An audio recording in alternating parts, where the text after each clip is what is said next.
Welcome back, ladies and gentlemen, to Universally Speaking, and we are getting ever closer to the pay-per-view extravaganza that will be WWE Vengeance.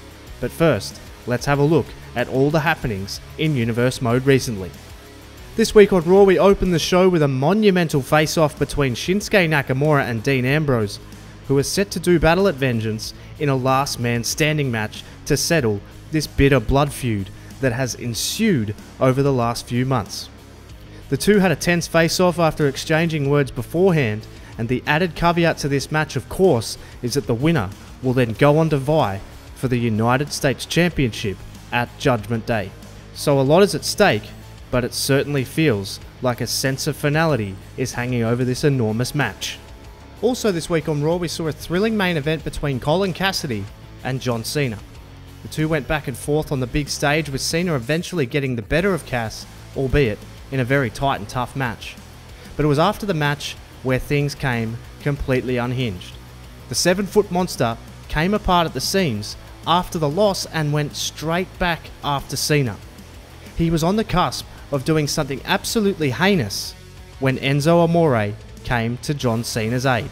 But it was all in vain, as Amore was quickly dispatched, and as Cass went up the ramp to leave the arena, he was met by Tyson Kidd. The man who, of course, as you will remember, Big Cass cost his spot in the main event of the Survivor Series. And Cass was able to dispatch him with ease as well, and it seemed as though Colin Cassidy was in the clear when backstage Dolph Ziggler was laying in wait, and he tried to attack Cass, but he was also dispatched by the big 7-foot monster. And Raw went off the air with a lot of uncertainty and chaos. But what will Colin Cassidy's next move be, and will John Cena want some revenge for the after-match assault? We will have to find out. Now on to the seemingly weekly update on the whereabouts of recently dismissed star Kevin Steen. Steen this time has made waves in the wrestling community outside of the WWE Universe after he showed up in infamous YouTube company Friday Night Nexus. The company, known for its edgy nature and hard-hitting action, was the perfect place for Steen to ply his trade and then subsequently continue his burial of his former employer. Steen said in an exclusive interview with promoter Scott Heel Diggy McMillan that if the WWE were to ever come calling, he'd probably tell Vince McMahon to fuck off. So Steen clearly still very upset about his exit from the company and continues to do the rounds on the independent circuit. We now move on to the curious case of the club here in WWE. We saw the club repeatedly cost AJ Styles the WWE Championship over on Raw, but they have now turned their attention to assisting another former brother in Finn Balor. Balor appears to have no knowledge of when or how the club are getting involved in his business, but they have been seemingly watching over the former world champion.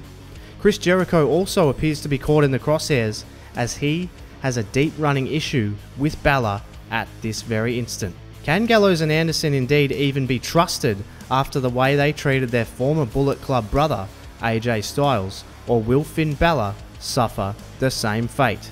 Only time will tell. Also this week on SmackDown Live, we saw an instant classic for the European Championship completely ruined by Elite Sports Management and Apollo Crews. The match was on track to be one of the matches of the year when Crews' music hit and the lights went out in typical fashion. It wasn't long, however, before Brock Lesnar would show up and make his presence felt. Lesnar, of course, has already interjected himself into the show earlier in the night, delivering a devastating F5 to Cesaro to begin the show. But it was that F5 that would come between Lesnar finally getting his hands on Crews, as Cesaro returned and delivered a reply in the form of a neutralizer to the Beast. Crews made a crafty escape and Lesnar attempted to get revenge on Cesaro, but the Swiss Superman was able to get out of harm's way. These three men will face off on the next episode of SmackDown Live in a monumental triple threat match, with the winner advancing to the Royal Rumble for a World Heavyweight Championship match. So it will all be at stake, and can Lesnar finally deliver that elusive F5 to his bitter rival Apollo Crews?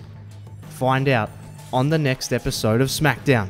Over on Raw, we find out if Sting will indeed keep his promise and show his face for the first time, or will the mind game simply continue?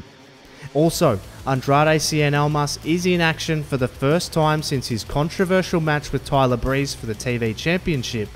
All that and much more still to come, ladies and gentlemen, so stay subscribed and keep your ear to the ground. And as always, from MurphsYT13, thank you so much for watching, and I'll catch you on the next one.